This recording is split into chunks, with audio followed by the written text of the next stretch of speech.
Okay, I'm Alan Loibner-Waitkus, and let's talk about your final essay. I know we're 2 weeks out from this being due. You can look at the deadline information online, but I wanted to go over a couple of things. I've had questions about this, and I'm going to go through the requirements in a second. But the first thing that I want to go over is the big number one thing. This is not a book report. It is not your job to tell me what happened in this specific story, poem, novel, play, whatever you choose, essay, whatever you choose to write about for this assignment. So it is not a book report.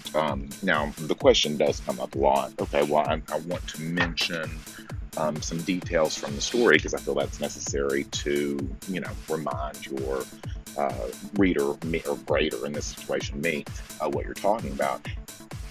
And, a lot of people have different ways of teaching this. What I say, which I kind of like, is the idea, whether I've read it or not, which of course most of the things in here that you're going to do, I've read. That may not be the situation, but I always say, think your reader has read it 3 to 5 years ago, right? So they need a little bit of a reminder of what you're talking about, but you don't want to, beat it to death and retell the entire story. And that goes for if they've read it or not. So if you're one of the examples I'll give you later is you don't necessarily have to write everything about something we read for this class. So there's a good chance you could be discussing something other than what we've read along with something that we've read. Again, you still want to treat it the same way. You don't want to retell the whole story or, plot, all that. You just want to hit on it. Again, think about it like, okay, I watched Good Will Hunting, which I've actually never seen, 5 years ago.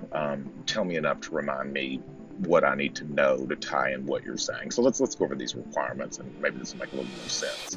Okay, so what are these specific requirements for the essay? It must be at least 2,100 words. Okay, it must be about one or more of the works we covered in the class. Okay, now what that means is it must tie into at least one thing we've done in the class. Now you may ask yourself, how could, it not? Well, you may do a compare and contrast. Again, this doesn't have to be a compare and contrast essay. It's just an example I use a lot of a work within this story to another work. And some of these examples I give you as we move through, but you could compare and contrast The Storm by Kate Chopin to At the Acadian Ball, which was its prequel, right? You could work in something outside the class. So as long as one of the pieces comes from the class, we're okay. Or for instance, you may want to talk about one of the things that comes up twice with Emily Dickinson's stuff is, the role of her thoughts on death, the afterlife, God, that kind of stuff. You may not feel the two poems that we did in class are significant enough to really get your point across, and so you may pull in other works. The same is true a lot with Flannery O'Connor, and really with any author that we do in here. You may, feel that need, and that's fine as long as one of your works is something that we covered in classes on the calendar. It must be an MLA style. That means, you're going to put the parenthetical stuff. I posted a video on that. Your in-text citation, your works cited page. I will not grade it if it does not have a works cited page. Okay, you've got to have a works cited page. And speaking of works cited, it must have at least one primary source and at least 5 secondary sources. Now, what does that mean? Primary source is the literary piece itself you were discussing.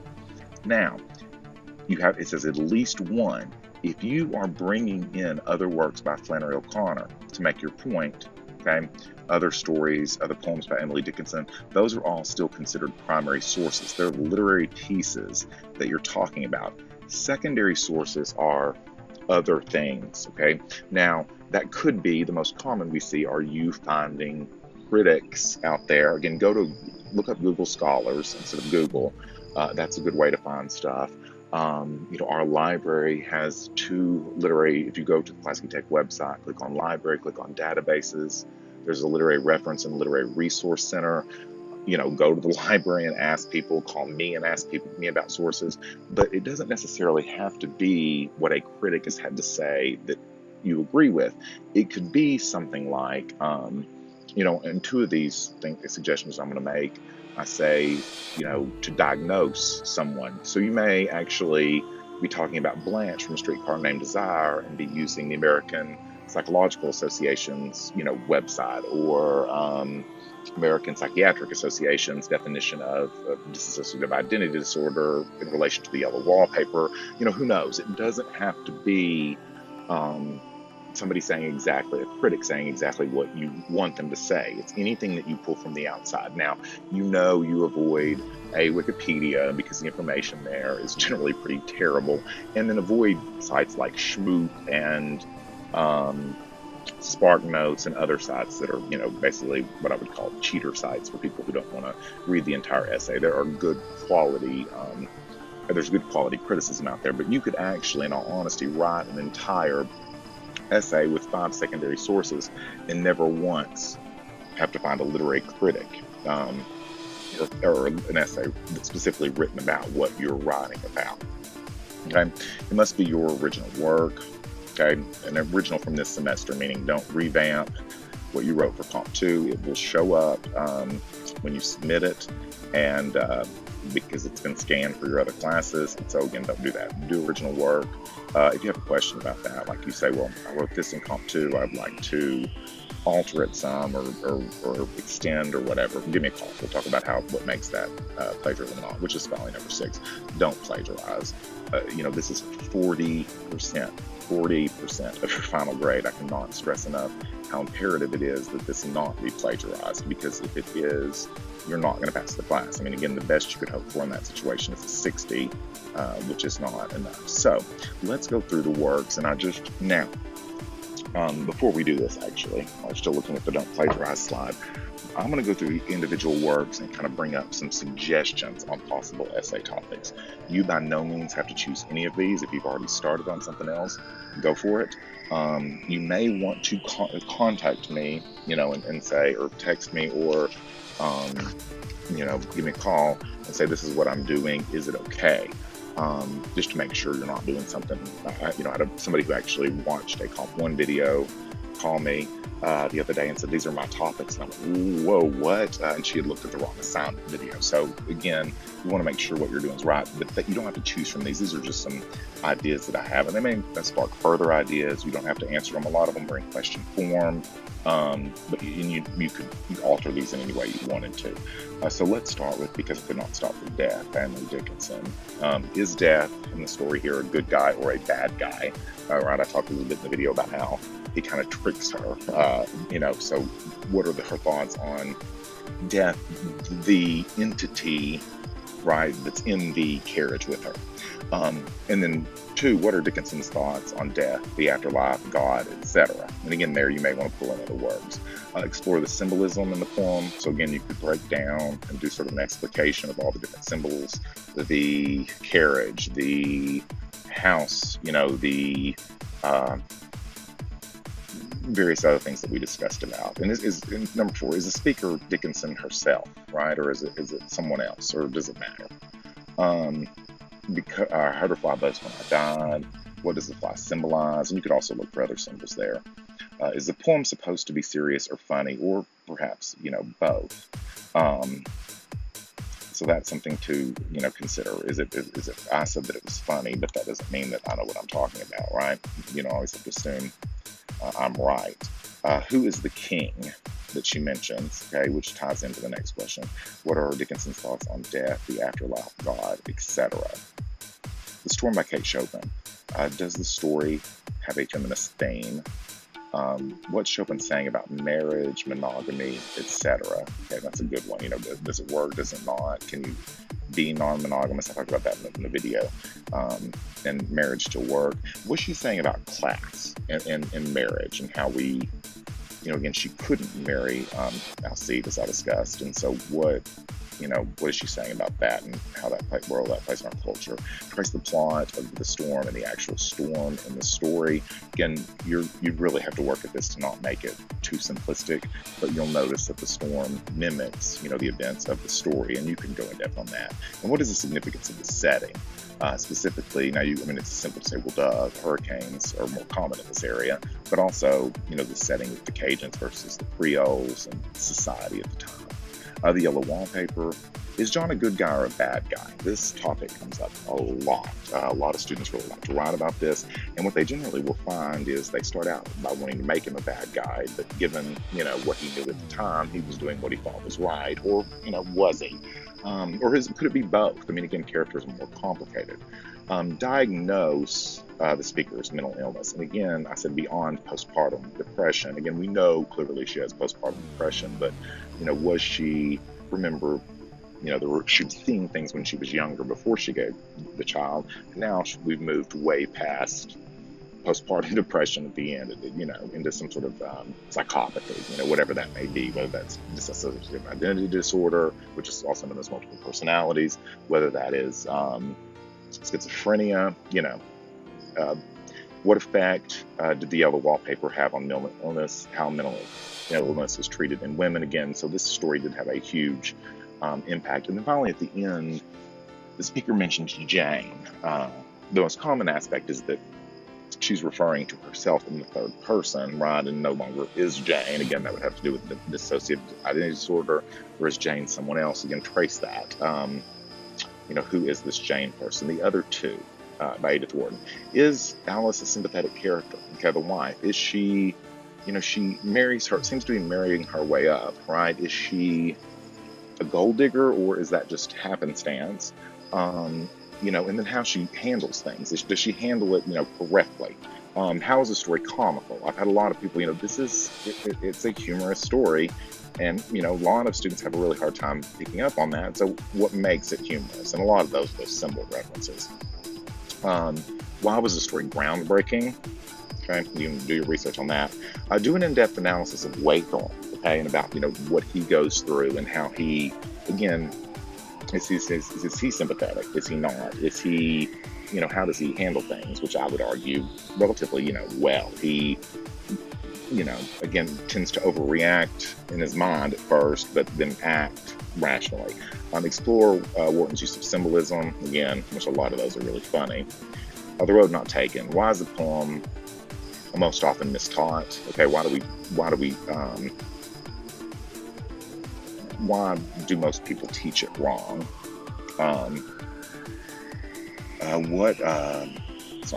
What was Frost's real intent then? Okay, so go through and give an analysis. And this is kind of an easy thing to do. What did he really mean? Not what do seventh grade teachers say he meant?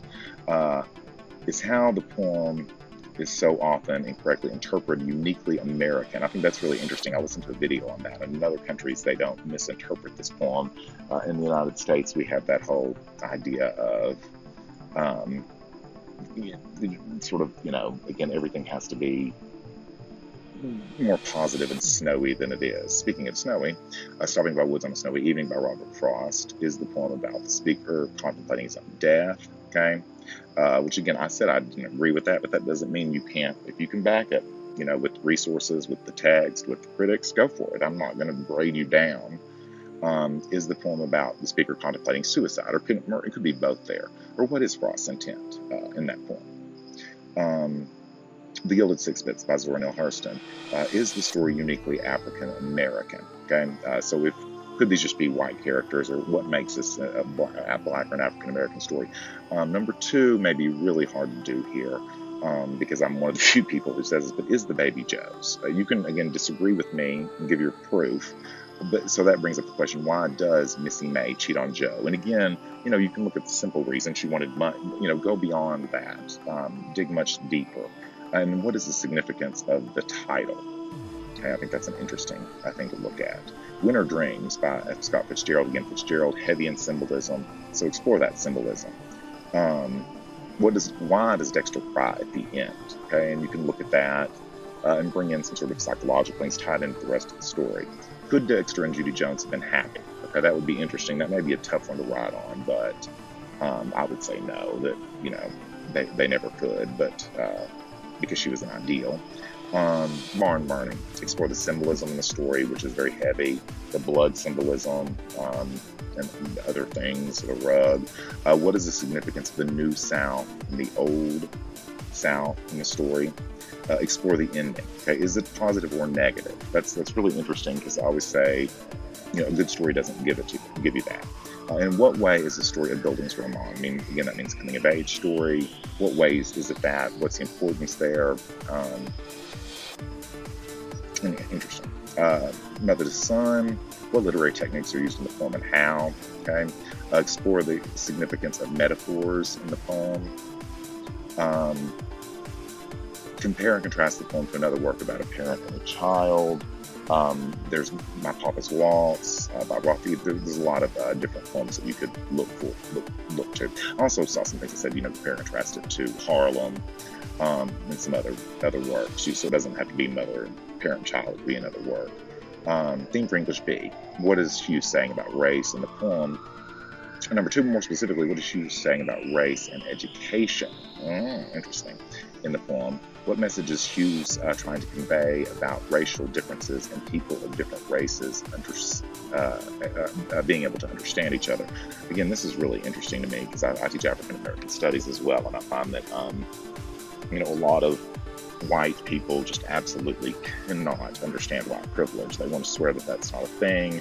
And I don't back down on that. That's not an opinion. White privilege is a thing. Okay, I'm white. I see it every day.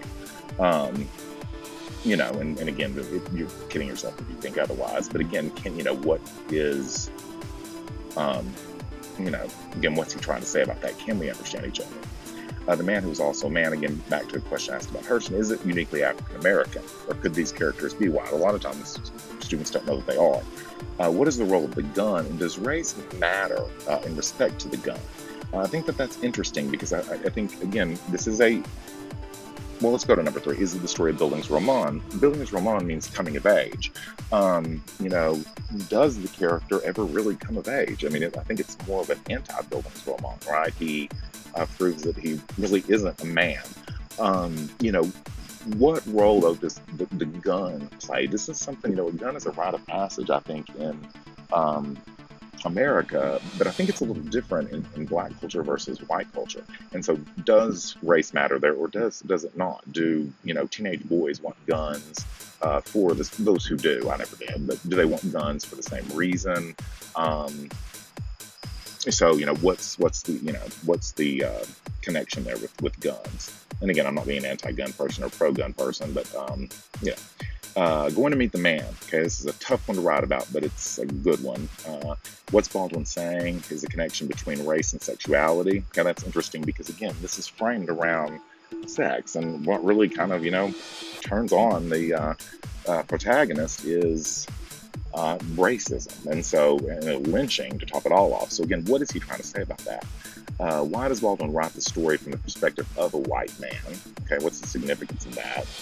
Why is the story so graphic? Why, again, it's incredibly graphic and violent. Why is that important? Why did Baldwin do that? Is it successful? Is it not? Again, don't get too editorializing. I like this, I hated this, but again, make your point and stand behind it. For how, if you think he does Baldwin understand how a white man at the time thinks? Again, very rare are we going to have we tend to write about what we know, which is, I wouldn't attempt to write a story from a woman's perspective or an African American perspective. Baldwin does it, and I think successfully. You may disagree, but you could. But what is the significance there, and how does he really have an understanding of that, or not? Good Country People by Flannery O'Connor. What are her thoughts on religion? Here, because religion kind of plays a role. We have an atheist and a Bible salesman. How is the story Southern Gothic? So again, look up Southern Gothic. That would be one of your sources. And then how is it Southern Gothic? And again, we go back, is it intended to be funny? And how so? And you could trace that humor through there. Okay. How balance Ginsberg? What is Ginsberg's point? Okay. What is the significance of how the poem is organized? And not only organized, but, formatted, meter, scheme, refrains, that kind of thing. And why is the poem considered to be such an important piece of American literature? Again, a lot of people really dislike this poem, want to complain about it. It's a piece of trash. So why? But it's in every modern American anthology. And again, as much as I'm not crazy about teaching it, I have to, because I think it is such an important piece. Which brings us to footnote to How. Is the poem part of How, or is it a separate work? Okay. I read it, I would argue both. But I think that it can be read alone and be just as effective. What is the message he's trying to convey there, and how does he do it? And then this could be relate to both how and footnote how has Ginsberg influenced so many artists today? One of the things I didn't do in an online class that sometimes doesn't work well is I sort of introduced Walt Whitman, and who influenced Ginsberg, who influenced Patti Smith, who influenced REM, who influenced a lot of these other bands, and I kind of take them through and they just don't like the music for the most part, but to kind of show them how, one artist can have so much influence on others. And I think Ginsberg, has had a huge influence on other writers and musicians, particularly today. The Dear Providencia by Annie Dillard. What does Dillard say about suffering? This one, I swear this is the topic that I would write on this semester, because it's something I'm a little obsessed with lately. What is Dillard's message about how we hold women to a different standard? So what she's saying on women there, and how we, treat them when it comes to how they're supposed to react to suffering and behave. What, if any, role does religion, interesting question, play in this? One of the things, if you're interested in that you may want to look up, is what we call the problem of evil, which is a very common philosophical problem that you have to address if you are a religious person. And I think, that's one of the things Annie Dillard is trying to address, even though she never says that. We just have the quote from the burned man's wife at the end, asking why God would do this. Living like weasels. How is Dillard saying that we should live? Okay. How is this a philosophical work? And what you may do here, if you're interested in that, is look up other people who have, similar philosophies. Again, when we get into streetcar, I'll talk about the id, the ego, and the superego. And this is about really getting down to living in the id. And so, what other philosophers have had similar ideas? You could tie her into that. And she's very often, and I probably addressed this in the video, but she's very often shelved in the philosophy section, even though she's always said, I'm not a philosopher. I don't know why they do that. But anyway, Woman Hollering Creek. What point is Cisneros trying to make? Okay, is this a feminist story? And finally, compare and contrast. Very common thing people like to do is compare and contrast this to The Yellow Wallpaper by Charlotte Perkins Gilman. Streetcar Named Desire. Exploit the id, the ego, and the superego in the play in which character represents which. Again, I think Stanley represents the id, Stella represents the ego, and Blanche represents the superego. So how? This is a great question. Who has the most power in the play? I would argue, and I do in class, that Stella actually has the power. People sit there and argue Blanche, Stanley, and usually decide Stanley. I would argue Stella does. She could, the hand that rides the cradle is the hand that rules the world. She controls the baby. If she leaves Stanley, he's going to have to pay her alimony. He's going to have to pay child support. She gets to decide whether or not Blanche ultimately is locked up, or Stanley, right? Because if she sides with her sister, she could have Stanley arrested for rape, or if she sides with Blanche, she has her locked up for being insane. Now, what does she do with that power? She gives it back to the man, but still. So that's the argument to make, is Stanley has the power because Stella gives it to him. In what ways is the play autobiographical to Williams' own life? Again, you'll find that, and there is a great new book. If you have questions, you can call and ask me about Williams that was written, because a lot of books written on Williams is not very good. There's a new book that came out that really kind of addresses how Blanche is based on his sister, who was schizophrenic. Stanley was based on his lover at the time, Stella on his mother possibly. So you could talk about that. Number 4, diagnose Blanche. Is she schizophrenic, which is what people used to argue. I think a lot now they kind of argue more often that she has what we call borderline personality disorder. Again, I'm not telling you what to diagnose her with, but that could be something to do. What is the role of the New South and the Old South in the play? Okay, that's a big theme in a lot of things. Timequake. What role does metafiction play in the story? How does Vonnegut use that metafiction? compare and contrast Kilgore Trout and Vonnegut himself. That would require you doing some research on Vonnegut, and how does he use Kilgore Trout? How is humor used by Vonnegut to get across his points, plural, and more importantly, what are his points? What's the point in all of this? So there's that as well. Okay, and there's a lot of themes and things that you could do with the Vonnegut piece. In fact, one of them hit me as I was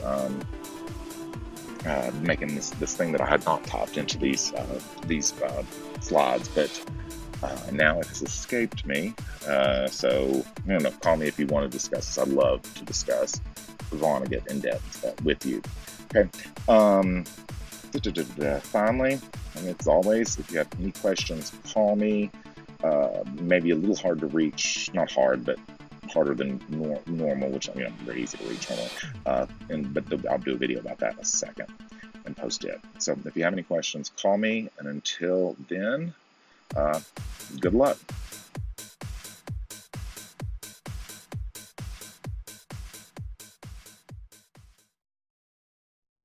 Loibner-Waitkus.